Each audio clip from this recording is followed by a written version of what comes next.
Hai Sobat Latsar, perkenalkan nama saya Salvia Sahya Sahitya dengan NDH 01 dari kelompok 1 peserta Latsar CPNS golongan 2 tahun 2022. Pada hari ini kami melakukan pembelajaran secara asinkronus. Pembelajaran dapat diakses melalui website LMS dan pada kesempatan kali ini saya akan mempresentasikan mengenai aku, Smart ASN, dan instansiku. Yang pertama, saya akan mempresentasikan mengenai UPPD Tanjung, yaitu adalah instansi saya sendiri.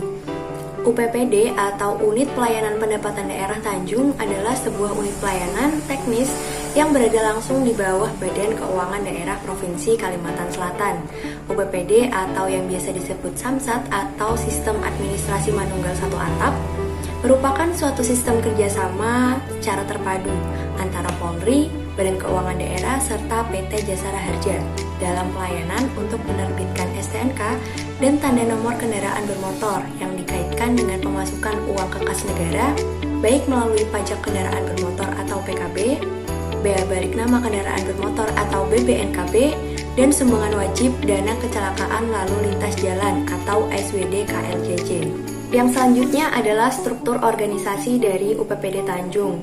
UPPD Tanjung sendiri dipimpin oleh Kepala UPPD Tanjung, yaitu Bapak Dwi Wahyu Joko Susilo. Lalu di bawahnya ada PLT Kasubag Tata Usaha, yaitu adalah Bapak Johansah SPD. Di bawahnya ada staf Tata Usaha. Lalu ada Kasih Pelayanan PKB dan BBNKB, yaitu Ibu Tina Kumaira, serta Kasih Pendapatan lainnya. Yang selanjutnya adalah visi dari UPPD Tanjung, yaitu tercapainya pelayanan publik yang optimal untuk kepuasan masyarakat. Selanjutnya adalah misi UPPD Tanjung. Untuk menjalankan kedudukannya tersebut, pegawai ASN berfungsi sebagai berikut.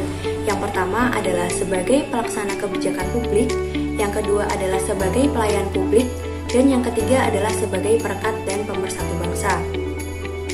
Maka, kondisi saat ini apabila dikaitkan dengan konsep manajemen ASN adalah sebagai berikut.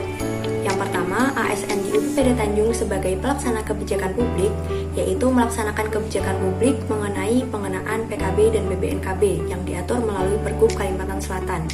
Yang kedua, ASN di UPPD Tanjung sebagai pelayan publik, yaitu memiliki tugas untuk melayani masyarakat yang akan melakukan pembayaran pajak.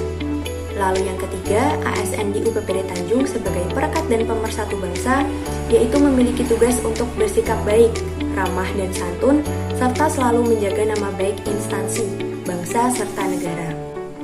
Lalu, terkait dengan tugas sebagai ASN tersebut, tugas saya yang dilaksanakan di dunia kerja antara lain adalah: yang pertama adalah melayani wajib pajak yang ingin melakukan pembayaran pajak. Yang kedua adalah melayani wajib pajak yang ingin melakukan mutasi kendaraan bermotor ke daerah lain. Yang ketiga adalah mendaftarkan kendaraan baru dalam sistem internal. Yang keempat adalah membuat surat pemberitahuan pembayaran PKB. Dan yang kelima adalah melaporkan hasil pekerjaan setiap akhir bulan dengan membuat laporan yang akan dikirim kepada instansi pusat, yaitu Badan Keuangan Daerah. Lalu yang selanjutnya adalah jenis layanan.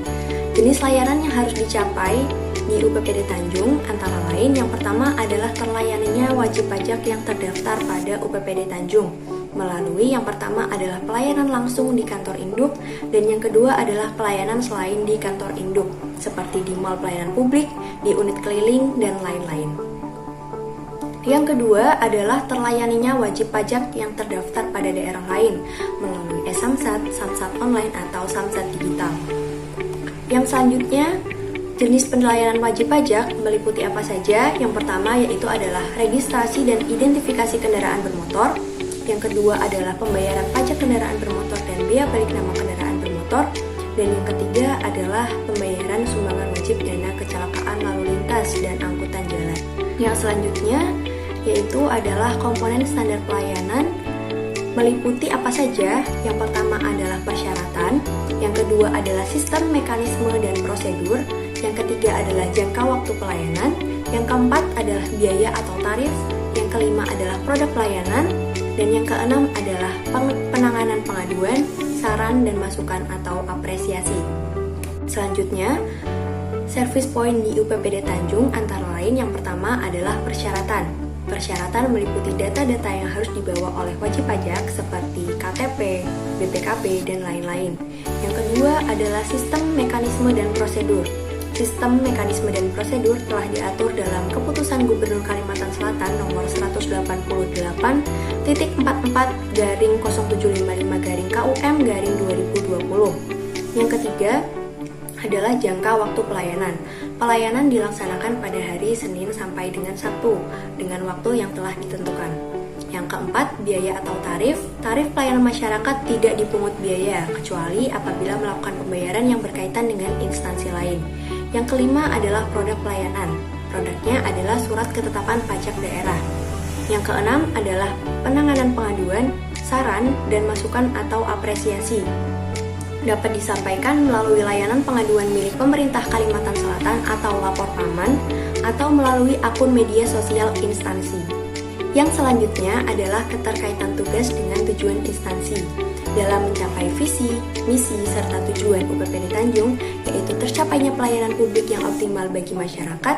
Maka tugas saya sebagai ASN di UPPD Tanjung yang melayani masyarakat untuk membayar pajak adalah bentuk implementasi ASN berakhlak dalam mencapai pelayanan publik yang optimal bagi masyarakat. Utamanya adalah menerapkan poin berorientasi pelayanan, sehingga antara tugas dan tujuan instansi dapat berkorelasi satu sama lain, yang pada akhirnya akan mencapai pelayanan publik yang optimal. Sekian yang dapat saya sampaikan, kurang lebihnya mohon maaf. Terima kasih. Wassalamualaikum warahmatullahi wabarakatuh.